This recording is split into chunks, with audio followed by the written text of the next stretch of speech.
క్రీస్తునందు ప్రియమైన దేవుని బిడ్డలారా, ఈనాటి పరిశుద్ధ దినపు దేవుని సందేశం. ఆయన ఇంకను మాటలాడుచుండగా, ఇదిగో జనులు గుంపుగా వచ్చిరి.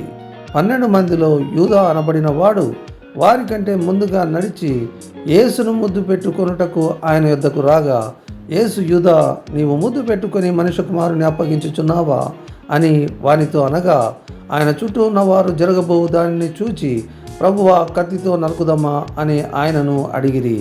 అంతలో వారిలో ఒకడు ప్రధాన యాజకుని దాసుని కొట్టి వాని కుడి చెవి తెగ నరికెను.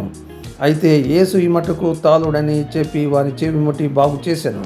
యేసు తను పట్టుకుని వచ్చిన ప్రధాన యాజకులతోనూ దేవాలయపు అధిపతులతోనూ పెద్దలతోనూ, మీరు బందిపోటు దొంగ మీదికి వచ్చినట్టు కత్తులతోనూ గుదిలతోనూ బయలుదేరి వచ్చితిరా?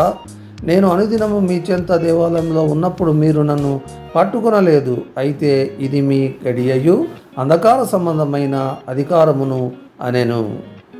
లూకాసు వార్త 22వ అధ్యాయము 48వ వచనం నుండి 54వ వచనము. చిన్న ప్రార్థన చేసుకుందాం. కృపా కనికరము గల మా దేవా, ఈ యొక్క పరిశుద్ధ దినమందు చదవబడినటువంటి వాక్య భాగాన్ని గ్రహించులాగున మాకు ఆత్మీయ జ్ఞానమును దయచేయవలనని, మీ యొక్క ఆత్మచేత అభిషేకించి నడిపించవలనని యేసుక్రీస్తు వారి దివ్య నామముననే ప్రార్థించి వేడుకొనుచున్నాము తండ్రి, ఆమెన్.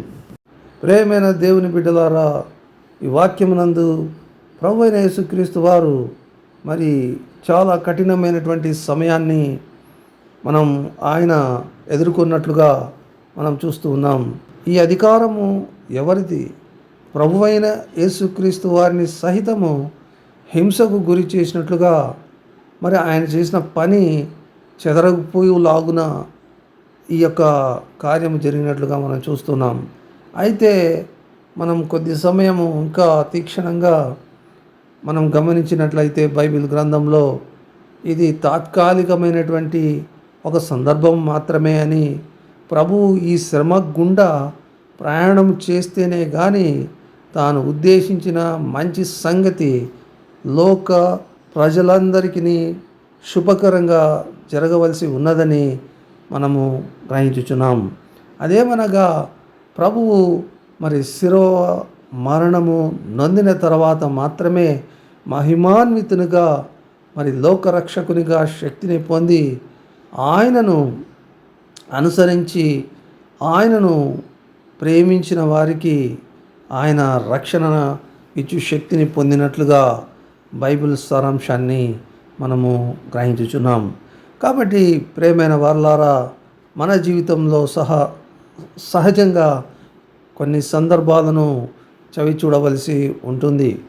ఆ యొక్క సందర్భంలో మరి మనకు కావలసిన వాళ్ళు, అంటే మనకు సహాయం చేయగలిగిన వాళ్ళు కూడా ఎవరు కనుమరుగైపోయినట్లుగా మనము చూస్తూ ఉన్నాం.